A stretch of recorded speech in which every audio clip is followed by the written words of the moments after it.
Hello, and welcome to Darryl Company. I'm Darryl Fess, President and CEO of Brookline Bank. Today, my guest is award-winning chef and restaurant owner, Joanne Chang. Joanne is the owner and founder of the Flower Bakeries and Cafes located throughout Boston and of Myers+Chang. Joanne, thank you for joining me. Thank you so much for having me. So Joanne, you have a degree in applied mathematics and economics from Harvard University. Now you own and run a bakery and restaurant business. How did that happen? So I did graduate from Harvard with a degree in applied math economics, and I spent 2 years as a management consultant. But in all of my free time, I was cooking, I was baking, I was hosting friends over for dinner parties, I was buying cookbooks and kind of cooking and baking from them all weekend long. So after 2 years of consulting, when all of my peers were applying to business school, I said, I don't want to go to business school, and instead I want to spend a year doing something that I love, and that is being in the kitchen. So I ended up applying for low-level entry positions in restaurants, and I got very, very lucky that one of the top restaurateurs of the time, Lydia Shire, actually emailed, or she didn't email because this was way before email. She called me back and said that she would like to interview me for a prep position. So I ended up getting a job at her restaurant, Biba, and I started as a prep cook and a bar food cook about 2 weeks after sending out all of those resumes and cover letters. After stepping foot in a professional kitchen, I was in love. I knew that's where I meant to be. So I spent a year with her, and then I went and worked at a bakery. I went to work at another restaurant. I moved to New York City. I kept working in bakeries and restaurants in Boston and in New York City until I felt like it was time to open my own bakery. And I opened Flower Bakery in September of 2000. That's a fantastic story. And, you know, you gotta love what you do. And it's really important that you found your place there, and it's really worked out well for you. So being in the food business during the coronavirus pandemic must be extremely difficult. So how are you managing through this right now?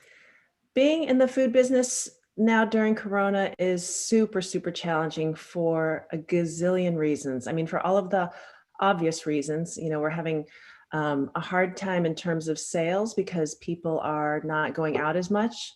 We used to have a thriving bakery in the same building as the Brookline Bank headquarters, and there would be literally thousands of people coming through those doors day in and day out. And now we see a fraction of those guests. And so along with every other restaurateur and bakery operator in Boston and across the country and across the world, my husband and business partner, Christopher, and I, we, watch our business struggle with sales volume.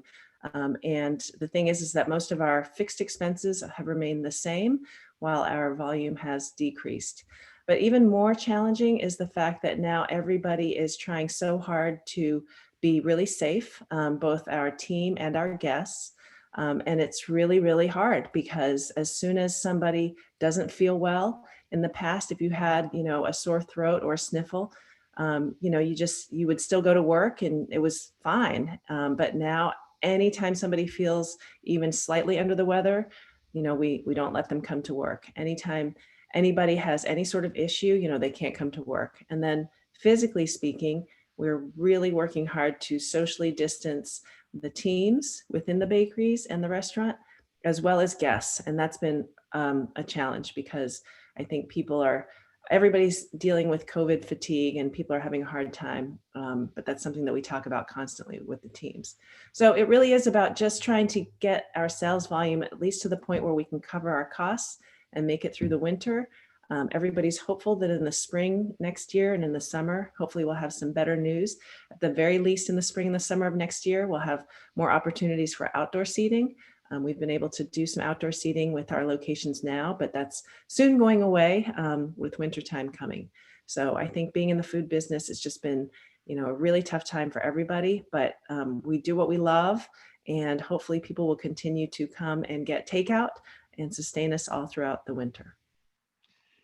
Wow, it's challenging out there, that's for certain. Whether you're in the restaurant business, which has to be one of the most hardest hit, to running a bank, and we have our issues with branches as well because they're a retail platform.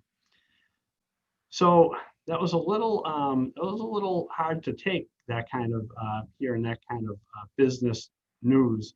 But there must be something positive that's going to come out of the restaurant industry from all of this. What do you think that might be? Well, for us personally, I think one of the positive things that has come out of this, when we closed down the bakeries and the restaurant for about 5 weeks when Corona first hit. And then when we reopened, reopened really slowly. And we wanted to figure out how we could continue to connect with our guests and do what we love, which is, make amazing food and make people happy with great food. And so we started what we call Flour Love, which is a baking series where guests can buy a little kit. And then I post a video on Instagram and people can bake along with me. And it's been amazing to see everybody learning how to bake. And it's the same at Myers+Chang. We've started these take and make kits where you can buy kind of the ingredients to make some of our most popular dishes. And then we have a video and people are going home and making dumplings and scallion pancakes. So I think a positive is that people are really learning how to bake and cook more at home, which is kind of what it's all about. It's just trying to spread a lot of joy through amazing food. I think another positive that will come out of this, it doesn't feel positive right now, but I do think that because the restaurant business is so challenging right now, it's really making people who get into the business, make them ask themselves, is this really what I want to be doing? And I think the big positive is that on the other end of all of this, everybody who's in the restaurant business will be in there because they love it, because it's always been hard, but now is particularly hard. And I think over the last 10 or 15 years or so, a lot of people have gotten into the restaurant business because it seems fun and exciting and sexy, and especially with reality food TV, it seems like everybody wants to get into food and restaurants. And it is fun and it is exciting and it can be sexy, but it's also really hard work. So I think a silver lining of all this is that the people who are left will be the people who really, really love doing this as a career. And I think that will give us, honestly, it'll give us, I think, better food options all around, not just in Boston, but all over, because the people who are going to stick with this business are the ones who are truly passionate about it and really want to devote their lives and their careers to making great restaurants and great bakeries. Fantastic. I mean, and it's not every day. And before this, very few people actually got a chance to actually bake with Joanne Chang. So that certainly is a positive thing. Staying on the positive topic. So you, along with the Mass Restaurant Association and the Mass Women's Conference, recently announced a grant of $250,000 to women-owned restaurants. Why did you do that, and what's that all about?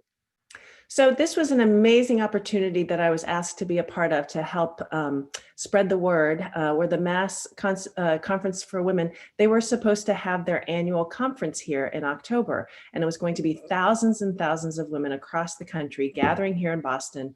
And obviously that was not possible this year. And so alternatively, what they decided to do is they were able to raise money, and they wanted to help restaurateurs in Boston and in Massachusetts. And so they created this grant program where they wanted to give out $55,000 grants to female-owned restaurants and food businesses to help them during this really hard time.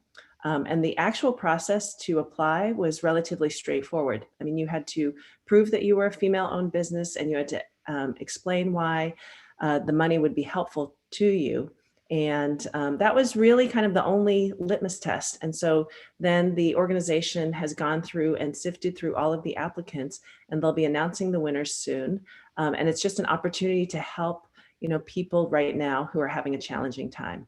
So for me, it was kind of a no-brainer. They just wanted me to lend my name and some marketing and to be able to promote it.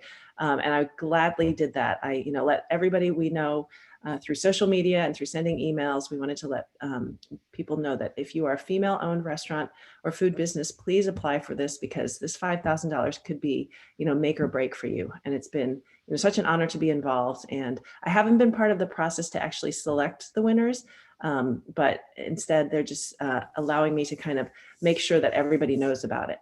So the deadline was a couple of weeks ago, but I know that they got hundreds and hundreds of applicants. Oh, that's great. And I'm glad you could help them out with that, and, get the information out there, because it's a lot of money and it will be very helpful to some. And as you said, these days that can be, success or failure in the business. Exactly. So I'm going to have one more last question for you. It's a real tough one. I'm going to put you on the spot here. So Okay. what's your favorite type of cookie? My favorite type of cookie is any cookie that has a lot of chocolate in it. And so we have a double chocolate cookie at Flower Bakery that I love, because it's got chunks of dark chocolate and it also has shavings of bittersweet chocolate folded in. And so when you bite into it, the cookie itself is really fudgy, but it's not too sweet because it's got the unsweetened chocolate bits mixed in. And then every now and then you get like this chunk of chocolate, and it's so good. So when we closed for 5 weeks, that was the cookie that I missed the most. And so when we reopened, I immediately started back on my habit of enjoying at least one a day. That might be a good idea for my coffee this afternoon. So I love it. Might just head right on downstairs. Great. So Joanne, thank you for taking the time to join us today. And I want to thank everybody out there for watching Darryl Company. Thank you. Thank you so much. It was such a pleasure chatting with you.